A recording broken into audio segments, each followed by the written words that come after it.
विघ्नहर्ता श्री गणेश, श्री गणेश, श्री गणेश।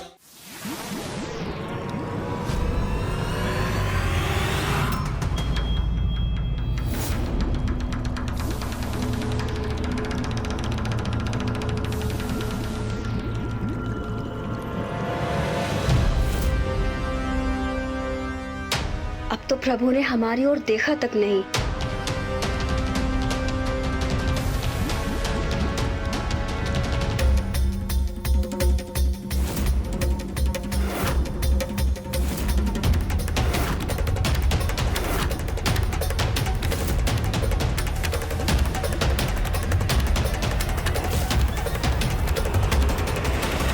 स्वामी, आप फलहार के समय बाहर कहाँ जा रहे हैं प्रभु?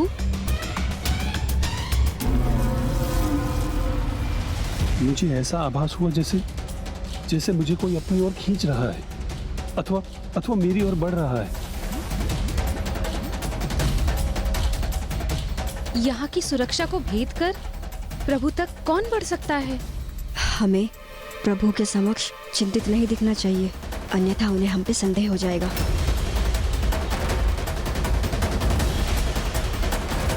प्रभु, प्रभु, हम आ रहे थे ना प्रभु। आपको हमारे ही आने का आभास हो रहा होगा। वैसे भी हमारे और हमारे पुत्रों के अतिरिक्त आपका इस जगत में है ही कौन? आप व्यर्थ में ही चिंतित हो रहे हैं प्रभु। आइए प्रभु, फल ग्रहण कीजिए। चलिए।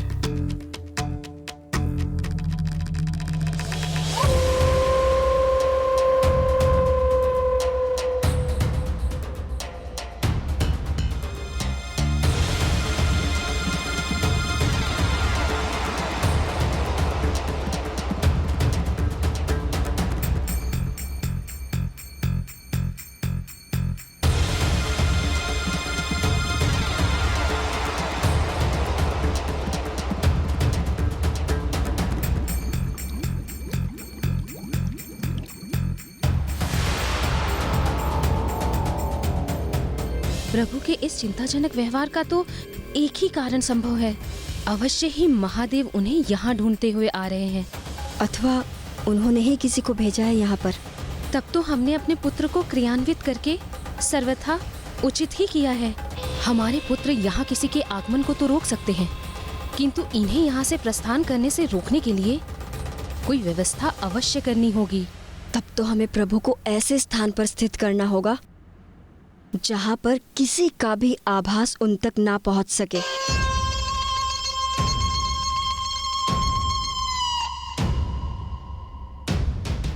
मुझे भवन के भीतर ही ऐसा एक स्थान ज्ञात है। उचित है ये। भवन के भीतर की स्थिति हम संभाल लेंगे और हमारे पुत्र यहाँ आ रहे हर व्यक्ति को रोककर बाहर की सुरक्षा सुनिश्चित करेंगे।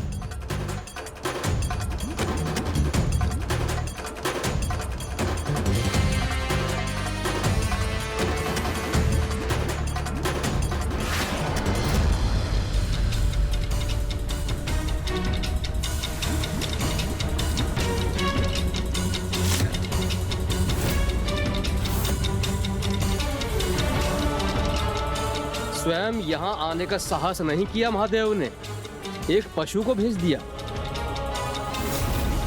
ये जो भी हो, इसे तो मेरी सेवक मीन ही पल भर में निगल जाएगी।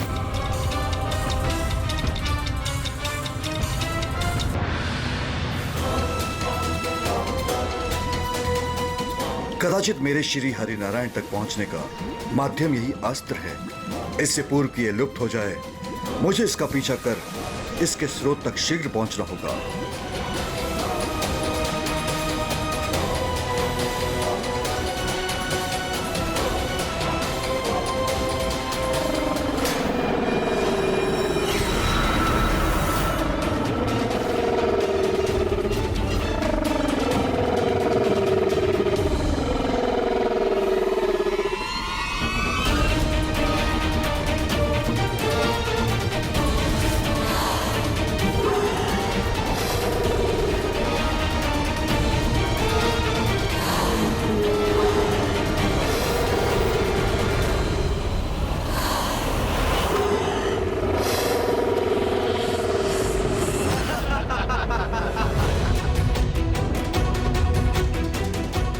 था मुझे कि मेरी सेवक मीन पलक झपकते ही इससे निकलकर महादेव के इस पशु का अंत कर देगी। चलिए भ्राताओं, अब हमें यहाँ स्थित रहने की कोई आवश्यकता नहीं।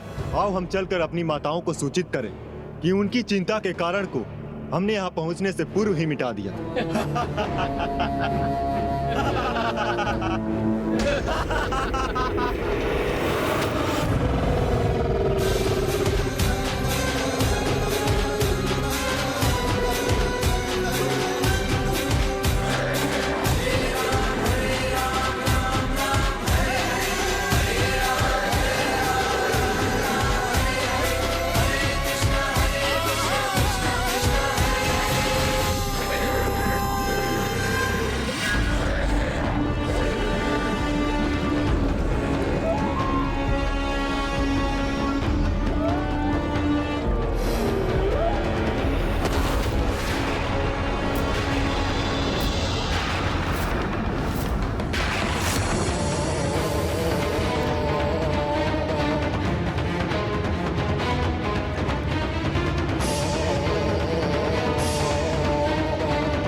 ये कैसा मायावी पशु है जिसने अपना आकार परिवर्तित कर बलधर की शक्तिशाली मीन का अंत कर दिया। अब कहीं ये हम पर ही तो आक्रमण करने नहीं जा रहा है? इस दुष्ट वृषभ ने मेरी सर्वाधिक प्रिय मीन का वध किया, जिसका दंड मैं अवश्य दूंगा इसे।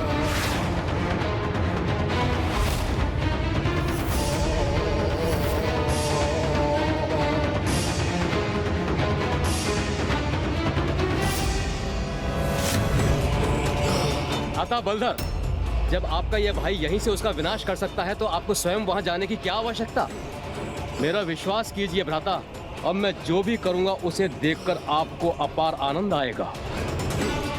मेरे शूल के प्रहार से इस वृषभ का अंत निश्चित है।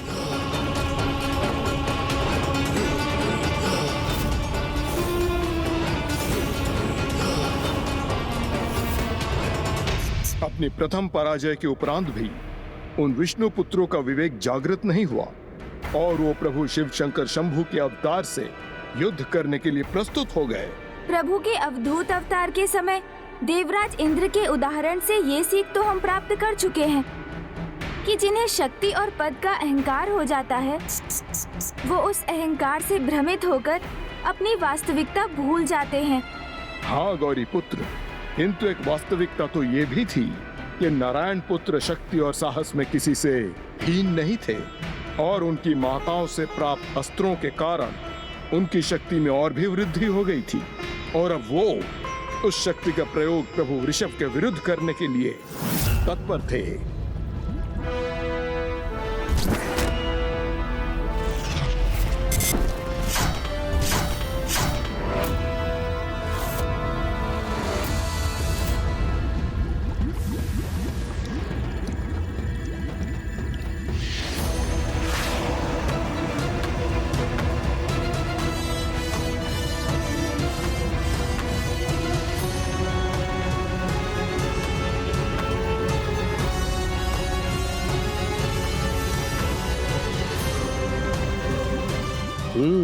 तो वहां है वो दुस्साहसी वृषभ।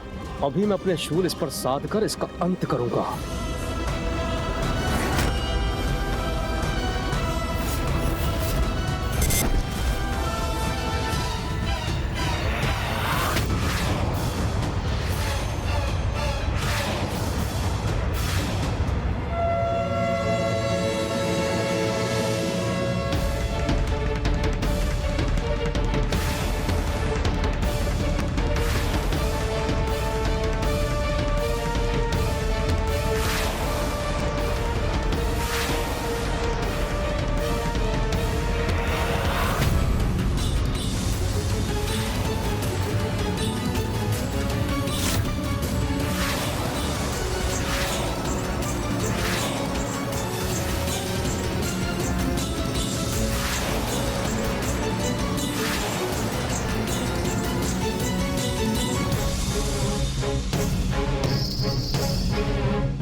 चिंता मत करो भ्राताओं, मेरे शूल उसके नेत्रों की दृष्टि को नष्ट कर देंगे और फिर वो कहीं भी जाने में असमर्थ होकर सागर तल पर गिरेगा। तब भ्राता बलधर, आप अपनी मीन के अंत का प्रतिशोध लेंगे।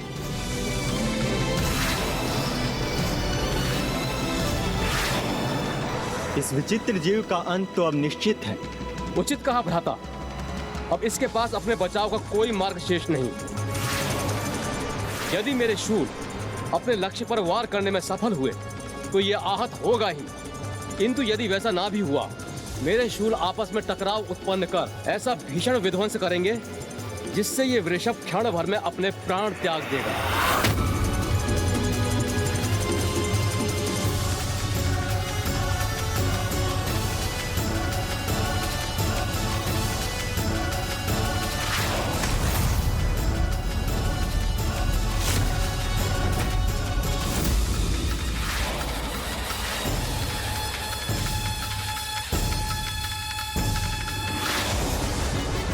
विश्वास नहीं होता, मेरे दोनों शूल की दिशा परिवर्तित कर दी इस वृषभ ने।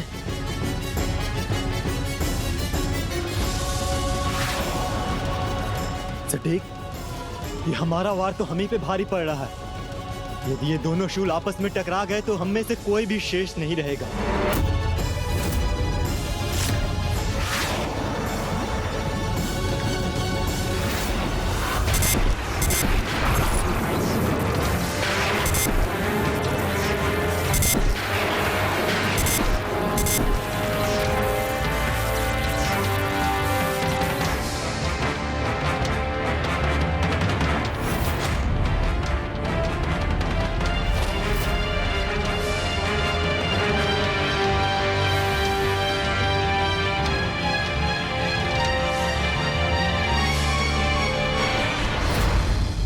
तुमने तो कहा था मुझे प्रतिशोध प्राप्त होगा, आनंद आएगा, किंतु इस दृश्य से तो मैं तनिक भी आनंदित नहीं हुआ।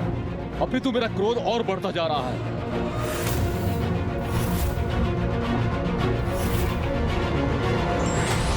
परंतु अब जो दृश्य मैं प्रस्तुत करूंगा उससे अवश्य ही आनंदित होंगे हम।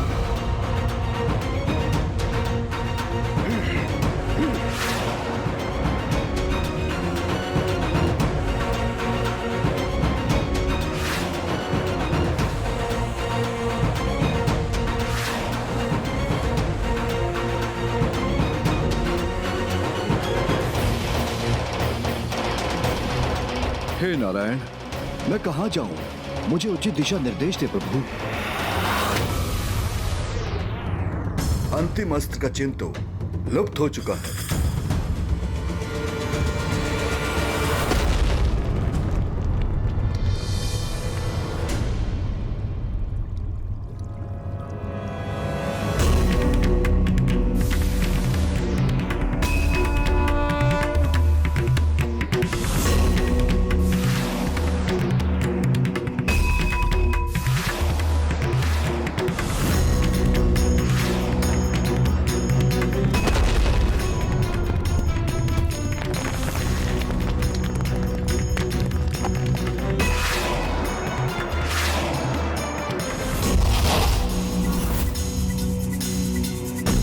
तुम्हारे शूल प्रहार से तो ये विचित्र प्राणी सुरक्षित बच गया, किंतु अब ध्वस्त होते इन पर्वत के शिलाखंडों से कैसे बचा पाएगा अपने आप को?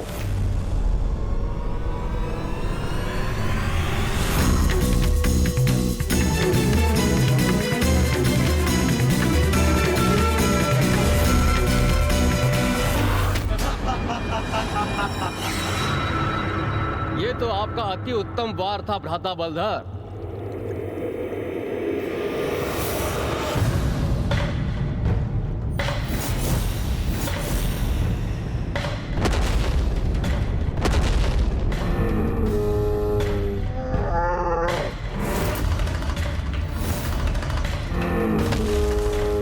ऐसी क्या शक्ति है इसमें जो बार बार हमारे वारों से सुरक्षित हो रहा है? इसकी शक्ति तो जैसी भी हो, यहाँ कदापि नहीं पहुंच पाएगा।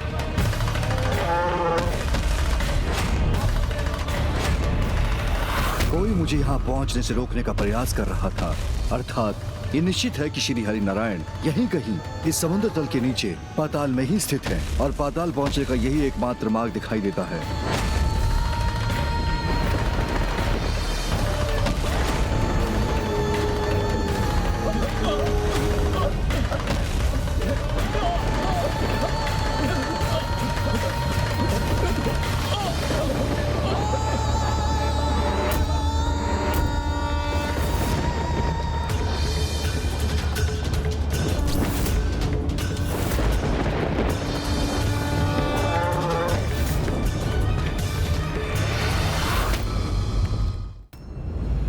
संकट निकट है, इसलिए हमें जो भी करना है शीघ्र ही करना होगा। यदि ये महादेव है जिनका आगमन यहाँ हो रहा है और यदि हमारे पुत्र उन्हें रोकने में असमर्थ हो गए तो उनकी मात्र एक झलक पाकर ही प्रभु श्री हरि नारायण को सारी स्मृति लौट आएगी। श्री हरि नारायण पुनः देवी लक्ष्मी के पास लौट जाएंगे और हम ऐसा कदापि नहीं होने दे सकते।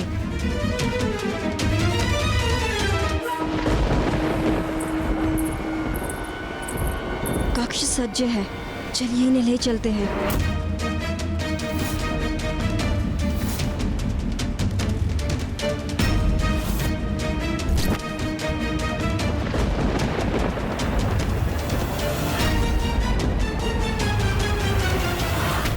मुझे ऐसा आभास क्यों हो रहा है कि हम पर कोई आक्रमण करने का प्रयास कर रहा है? आप सर्वथा उचित कह रहे हैं प्रभु। कोई हमारे समुद्री पाताल पर आक्रमण करने के लिए तत्पर है। इसीलिए हम आपको इससे भी श्रेष्ठ और सुरक्षित कक्ष में ले जा रहे हैं, जो इस कक्ष से कहीं अधिक सुरक्षित है प्रभु।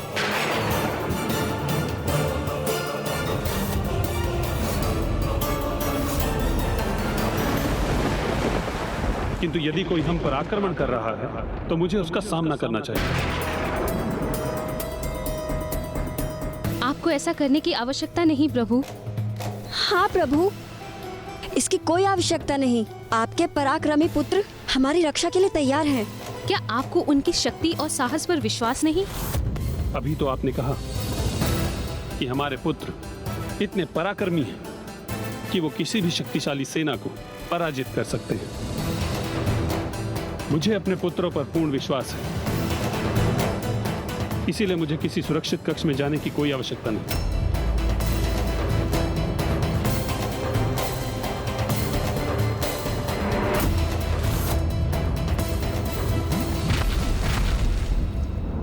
ये आपकी सुरक्षा के लिए नहीं है प्रभु, ये तो हमारे लिए अनिवार्य है। हाँ प्रभु, हमारी सुरक्षा के लिए हमारे पुत्रों ने वहाँ जाने के लिए कहा है। अगर आप हमारे साथ वहाँ होंगे तो हमें और सुरक्षा का आभास होगा। इसलिए हमारा अनुरोध मत टालिए, कृपा करके चलिए हमारे साथ। और हमें ज्ञात है प्रभु, हम पर छाए ऐसे संकट में आप हमारा साथ कदापि नहीं छोड़ेंगे। हमारी सुरक्षा ही आपका प्रथम कर्तव्य है ना?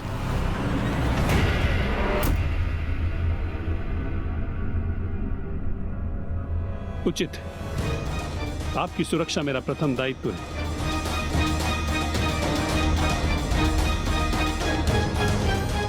चलिए।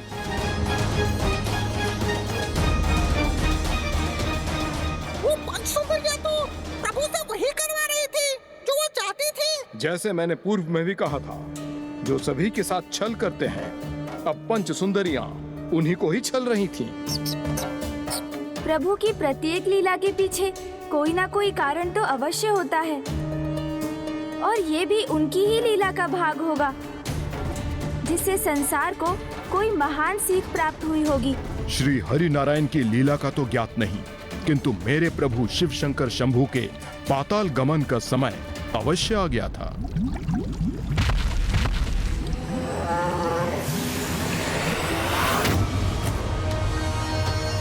समय आ गया है, मुझे अब अपनी ध्वनि शक्ति का प्रयोग कर इसका अंत करना होगा। नहीं भ्राता, अभी नहीं, क्योंकि तुम्हारी ध्वनि से यही नहीं बल्कि हमारे आसपास सब कुछ नष्ट हो जाएगा। हाँ, उचित कहा। इसे अब आगे बढ़ने दो, आने दो यहाँ। फिर मैं इसकी ऐसी दुर्दशा करूंगा कि यहाँ से कहीं भी जाने की अवस्था में ही नहीं रहेगा ये। नहीं भ्राता, उसने मेरे वार को सर्वप्रथम विफल किया था, इसलिए उसको नष्ट करने का अधिकार तो मेरा है। आप दोनों को यह अवसर प्राप्त हो चुका है, इसलिए अगला वार मैं उस पर करूंगा।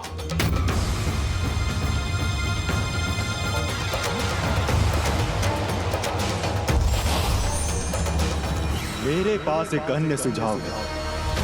हम पांचों पाताल लोक के पांचों प्रवेश द्वारों में स्थित होंगे। फिर अपने आगमन हेतु ये विचित्र जीव जिस भी प्रवेश द्वार का चुनाव करेगा, हम में से जो भी वहां स्थित होगा वही उसका सामना कर उसका अंत करेगा।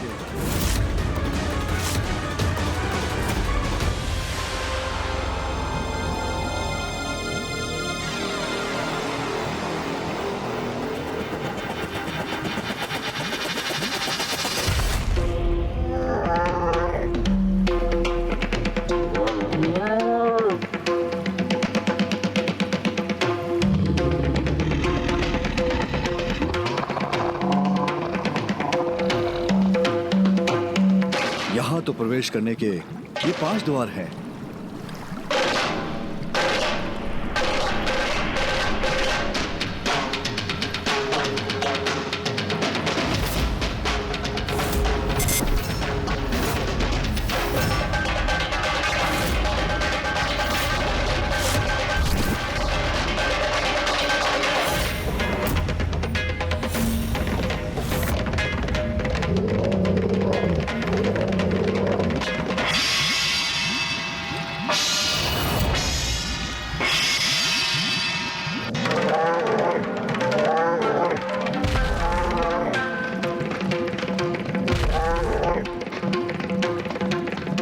इनमें से किसी भी द्वार को भेदने के पूर्व मुझे ज्ञात करना चाहिए कि श्री हरि नारायण कहाँ स्थित है।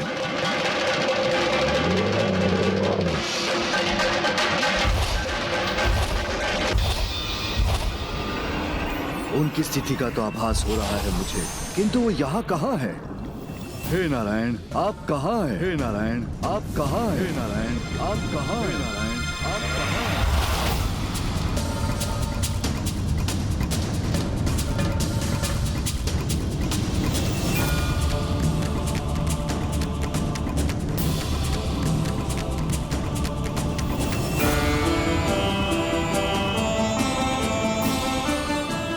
आप यहीं क्यों रुक गए प्रभु?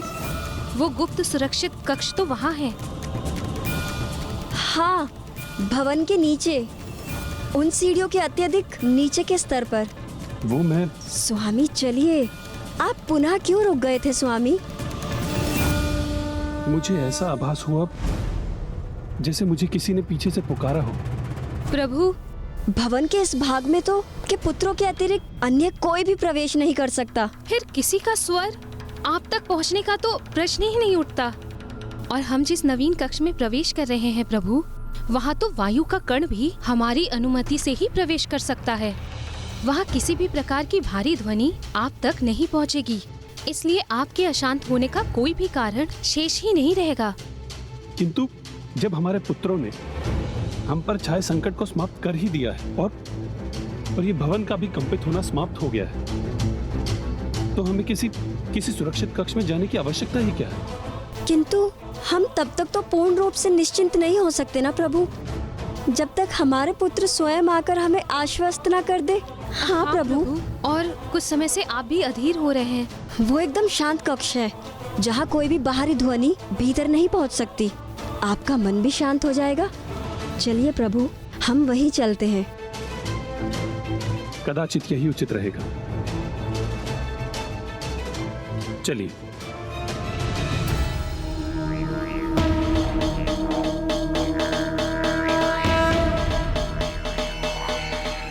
इन सीढ़ियों को पार कर बस थोड़ा सा और मार्ग तय करना शेष है।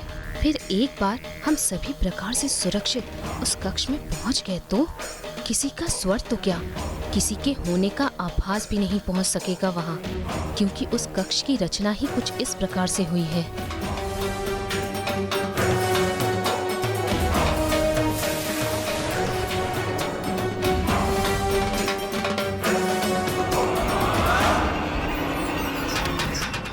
तो प्रतीत होता है मेरे मन का स्वर मेरे प्रभु श्री हरि नारायण तक नहीं पहुंच रहा है। कैसे ढूंढूं प्रभु श्री हरि नारायण को? किंतु इतना तो निश्चित है, नारायण इस भवन के भीतर ही हैं। किंतु कहां? उसका उत्तर भी इसके भीतर ही छुपा है। अब ये आगंतुक पशु जिस भी द्वार से प्रवेश करने का प्रयास करेगा, वहीं पर इसका अंत भी होगा।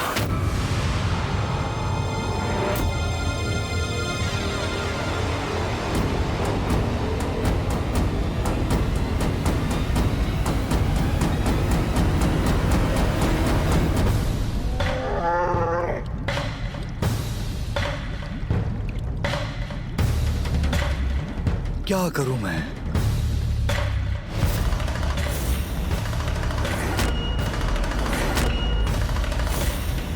महादेव, मेरे डमरू का नाद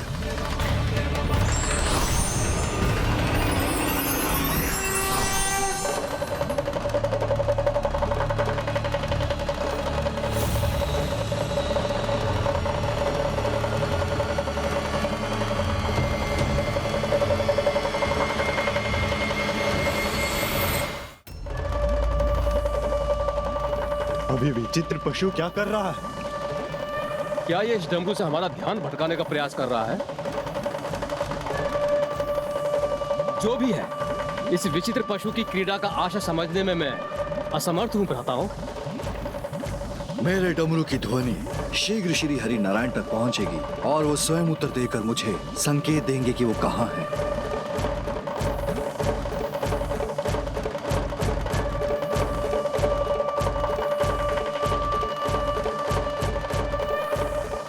डमरू का नाद अर्थात महादेव निकट ही है। नहीं, किसी भी प्रकार से उनकी भेंट श्री हरि नारायण से नहीं होने देंगे। श्री हरि नारायण ने भी उन्हें देख लिया तो कदाचित इससे उनका स्मरण पुनः लौट सकता है।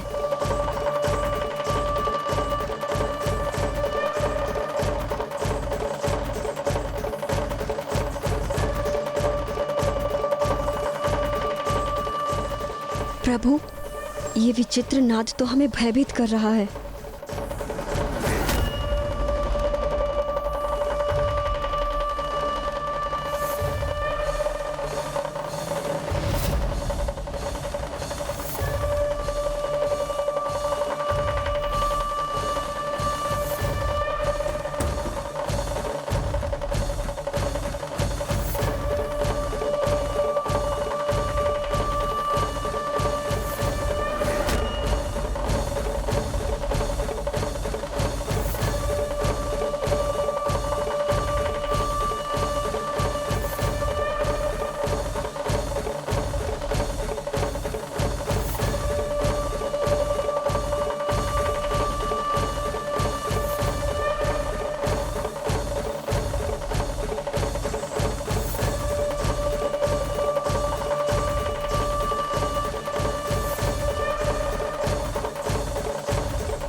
कैसा विचित्र नाद उत्पन्न कर रहा है इसका डमरू? प्रभु की ओर से कोई उत्तर अवश्य आएगा।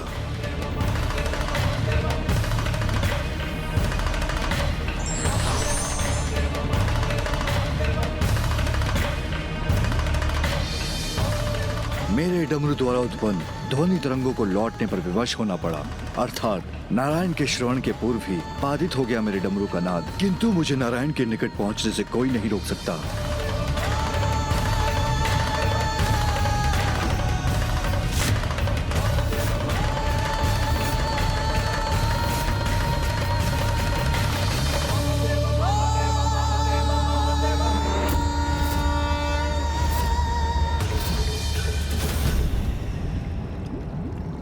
मुझे ज्ञात है कि श्री हरि नारायण तक पहुंचने के लिए क्या किया जाना चाहिए।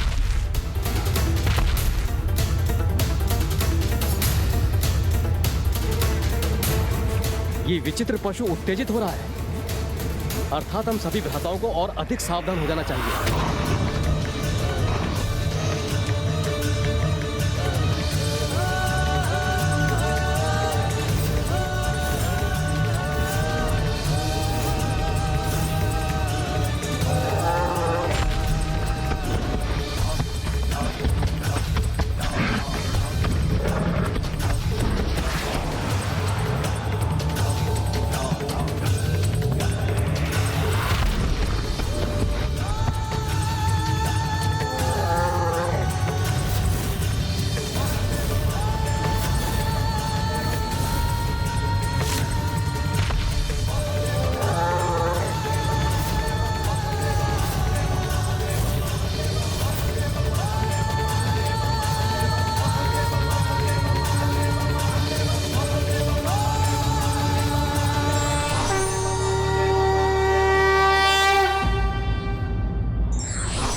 और भक्ति का दमन अधिक समय तक नहीं किया जा सकता। एक समय के पश्चात वो हर स्थिति में प्रकट होकर ही रहता है।